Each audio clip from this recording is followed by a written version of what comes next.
Om Purbo Aisyah, yes. Assalamualaikum Yai. Waalaikumsalam. Indonesia tahun 1980 sampai 90-an sebelum istilah Habib populer seperti sekarang, dakwah kiai-kiai pribumi sangat adem seperti Kiai Haji Zainuddin MZ dan kawan-kawan. Tapi gini malah petinggi NU saja kalah pamor sama Habib. Gimana Yai? Petinggi NU kalah pamor sama Habib itu sebenarnya karena para petinggi NU itu menghamba, merasa bahwa dirinya itu nomor 2, nomor 1 ras tertinggi Duriah Nabi itu Habib itu. Mental inlander, mental budak.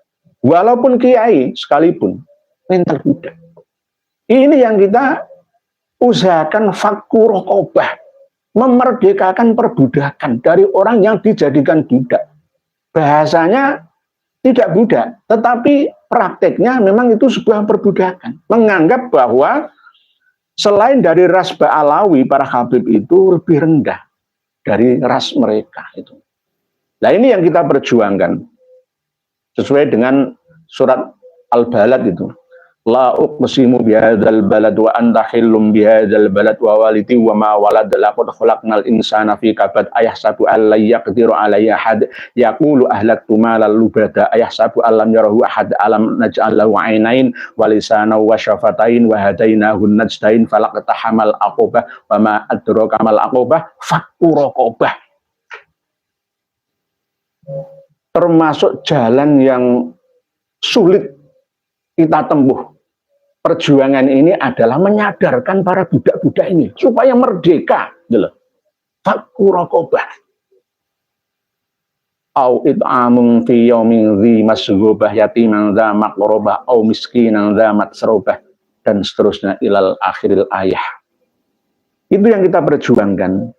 Tahun 80-90-an yang lalu, para Habib itu tidak segencar sekarang ini. Setelah reformasi, apalagi ada generasi-generasi baru Habib-Habib muda itu terlatih lisannya, belajar ilmu ain atau sihir, ilmu hipnoterapi, hipnotis, gendam orang, nipu orang, sulit cari kerjaan, cari uang, akhirnya agama dijadikan sasaran, diperas mati-matian untuk keuntungan. Nah, ini yang harus kita luruskan. Jika tidak, maka tujuan memerdekakan budak fakku raqobah ini tidak akan sukses berjalan berhasil. Begitu Pak Om Purbo Aisyah.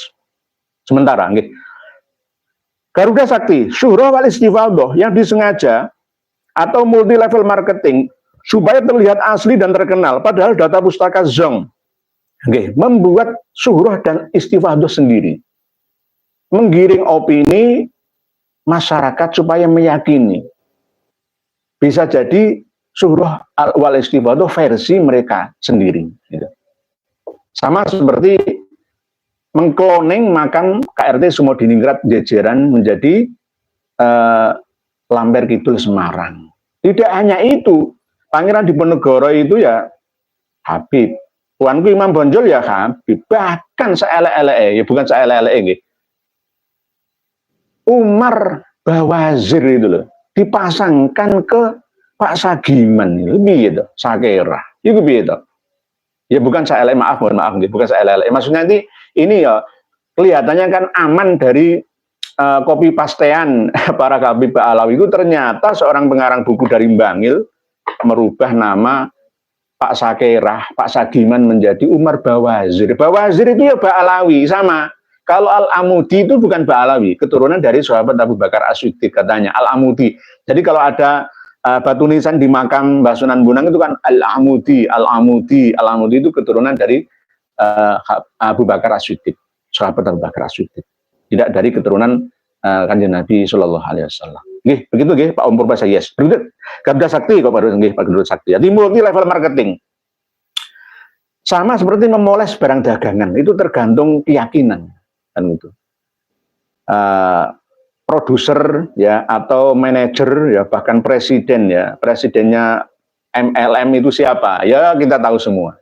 Perusak sejarah bangsa, mengecil dan mengerdilkan generasi muda kita, menjadikan Islam sebagai tamengnya agama. Pak posisi santri izin tanya Abah Yai, bagaimana penjelasan bahwa di bulan Ramadan pintu surga dibuka seluas-luasnya dan pintu neraka ditutup rapat dan setan dibelenggu. Lantas kenapa masih banyak di bulan puasa ini kemaksiatan? Nah, dari Pak Posisi Santri. Pintu surga dibuka itu dalam arti kesempatan dibuka selebar sebanyak-banyaknya, seluas-luasnya untuk mencari kebaikan, bekal untuk kebahagiaan kita di dunia sampai di akhirat. Contoh, ya ngasih buka dan sahur orang yang sedang berpuasa, menyantuni yatim piatu, fakir miskin dan duafa, ya. Timbul rasa kepedulian kita terhadap sesama yang membutuhkan, yang kurang beruntung dari kita, di bawah ekonominya kita. Kepekaan, kecerdasan sosial kita mulai tumbuh, ya, terlihat nyata. Itu namanya pintu surga terbuka seluas-luasnya. Lah, pintu neraka tertutup serapat-rapatnya itu berarti gerak, ya, untuk melakukan perbuatan dosa itu sempit. Karena selain dari unsur internal, nafsu yang dikekang itu gara-gara tidak makan, minum, jima, seks itu berarti kita mampu mengendalikan diri kita untuk tidak amarah. Di bulan puasa ini sebenarnya kalau kita demo amarah itu sebenarnya nggak pas lah, ya, kurang pasnya. Bulan puasa itu menahan amarah, menahan emosi kita, ya, menahan emosi kita. Tidak hanya emosi saja, ya, tetapi pintu-pintu neraka dari sebab emosi itu la taghdab, jangan marah, jangan marah, jangan marah, walakal jannah. Kan begitu. Kalau kita marah, ya walakan nar. Marah-marah bikin kita masuk neraka. Ini yang namanya pintu neraka ditutup rapat. Tapi ya tidak tutup rapat serapat-rapatnya itu yang enggak, tetap terbuka. Tergantung orangnya, gitu loh. Dan setan dibelenggu. Setan yang berbentuk apa? Setan itu kan ada dua. Setan itu karakter, sifat yang melekat pada diri manusia dan jin. Itu setan.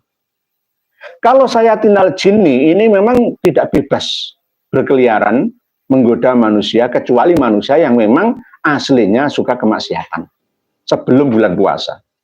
Tapi kalau sayatinal insi, ya ini bawaan gitu loh. Jadi jangan menyalahkan setan jin. Ya memang manusia sendiri yang berupa sayatinal insi. Jadi sayatinal insi wal jinni. Setan itu karakter. Wa idza khalau ila syayatinihim qalu inna ma'akum inna nahnu mustahzi'un. Jadi setan itu ada dua, sayatinal insi wal jinni. Kalau sayatinal jinni ini memang tidak bebas berkeliaran karena banyak orang berbuat kebaikan. Tapi kalau sayatinal insi, ya ini jelas, ya tergantung bawaan manusia itu sendiri. Ini yang namanya kiasan daripada setan dibelenggu. Pintu neraka tertutup, pintu surga dibuka selebar seluas-luasnya. Pintu kebaikan dibuka, pintu keburukan tertutup.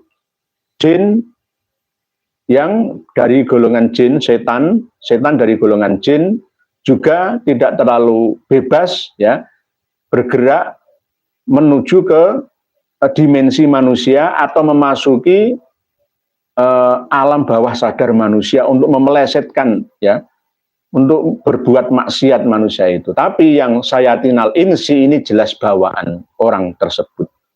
Nggih, mungkin seperti itu nggih, Pak Posisi Santri.